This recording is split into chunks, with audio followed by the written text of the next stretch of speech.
Morning. Thanks for tuning in to another video.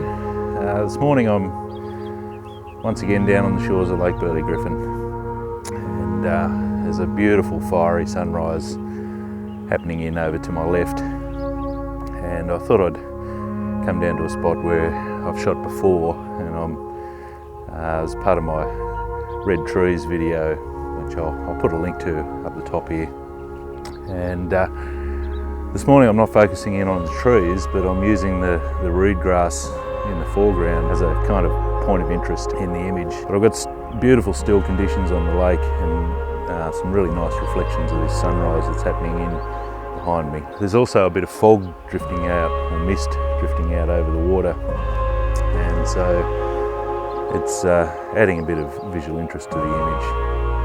I've set up with my wide angle lens just to capture as much of the colour and reflection as I can, and I'm shooting a series of HDR images, which I don't usually shoot, but I thought I'd maybe give it a go this morning and see what I can get as a result. I'm also shooting a couple of time-lapse sequences as the sun rises off to the east, and it really is beautiful down here this morning, nice and quiet and still. And the birds are all going for it at the beginning of spring, and anyway, I'll continue to shoot, and I'll show you some of the settings I've got in the camera that I'm using to shoot this HDR image.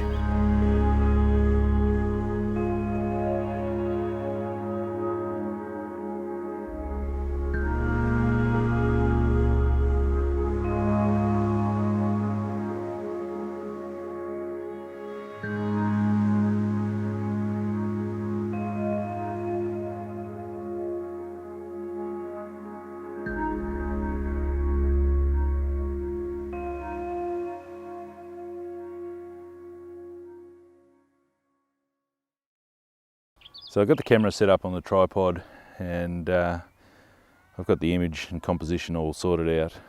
Now, to shoot the HDR, or high dynamic range image, what you want to do is take 3 to 5 shots, and the first one is quite underexposed, which captures all the highlight detail, and then you progressively step up. So I step up about 3 stops of light for every shot that I take.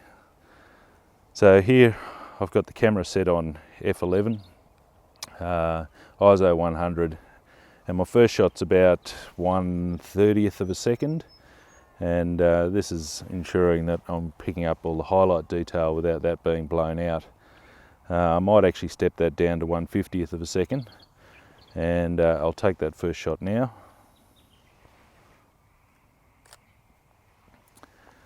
And then the second shot, I'll step it up or open it up 3 stops, and I'll take that second shot. And then the third shot here, I'll do the 3 again, and I might even go one more. And this last shot has all the shadow detail exposed quite nicely, but the highlights, as you can see, are quite blown out.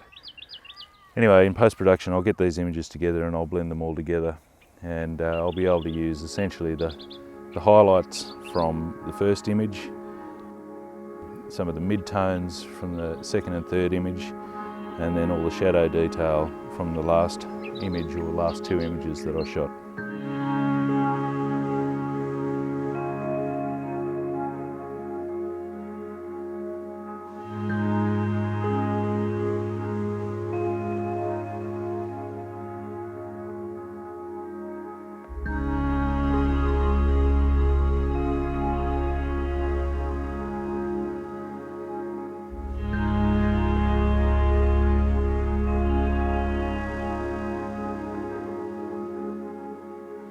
I might wrap up this video now, just a really short one this week, but as always, thank you so much for watching. I hope you've enjoyed the content, and I'll put some of the images, the HDR image that I shot, up on screen now, and I hope you enjoy. Have a great day. Cheers.